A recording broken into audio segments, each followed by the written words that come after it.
నేను చెప్పినట్టు విన్నాడండి. నేను చెప్పినట్టు విన్నాడు. అయ్యో మందు తాగి వారాలు తిండి మానుకొని అడ్డంపట్టు రోజులు ఉండే, 3 రోజులేగా చేత్తపో అన్నాడు. ఉన్నాడు 3 రోజులు. నేను చెప్పా, మజ్జిగ మంచినీళ్ళు టీ పాలు కాఫీ తాగు పర్వాలేదు,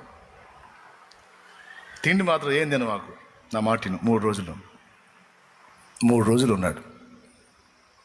ఉన్న తర్వాత సారు సరిపోయిద్దా ఇంకా ఉండాలా అన్నాడు. స్తోత్రం. నువ్వే చెప్పు నీకెట్టుందన్నా. నాకు బ్రహ్మాండంగా ఉంది, నాకు అద్భుతంగా ఉంది అన్నాడు. రైట్.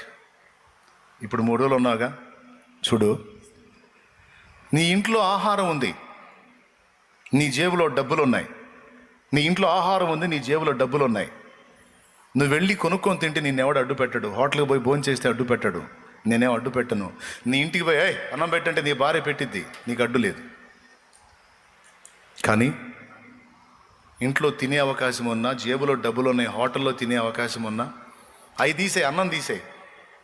ఏ పునుగులో బజ్జీలో అయినా తినొచ్చు నువ్వు. కానీ తిన్నావా?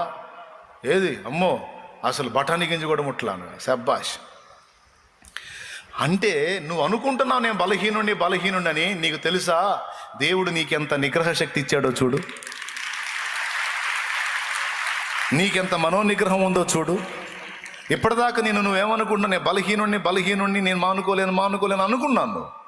కానీ ఇప్పుడు దేవుణ్ణి బట్టి నేను నిలవగలను అనుకున్నావు, అదిగో నిలబడ్డావు. ఇప్పుడు దేవుని బలం నీకు వచ్చింది. ఈ 3 రోజులు ఉపవాసం ఉన్నావంటే యథార్థంగా నువ్వు నిజంగానే మానుకోవాలనుకుంటున్నావు.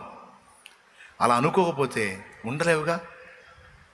ఉన్నావు అంటే అర్థం ఏంటంటే పాపం మీద జయము కోసం నువ్వు ఆశపడుతున్నావు అని అర్థం. ఈ ఆశను ఎవరు చూశారు? దేవుడు చూశాడు. చూసి ఏం చేశాడు? మనోబలాన్ని ఇచ్చాడు నీకు. జేబులో డబ్బులున్నా నువ్వు కొనుక్కొని తినలా, ఏ పదార్థం తినలా. ఇంట్లో నీకు అవకాశం ఉన్నా ఇంటికి వెళ్ళి భార్యని పెట్టు తింటానల్లా. 3 రోజులు ఇలాగ నిలబడిపోయావు.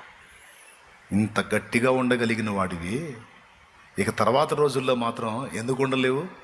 ఉండగలవు. దేవుడే నీకు బలం ఇచ్చాడు, పో అన్నా. కొద్ది రోజులు ఆగి మళ్ళీ కనపడ్డాడు.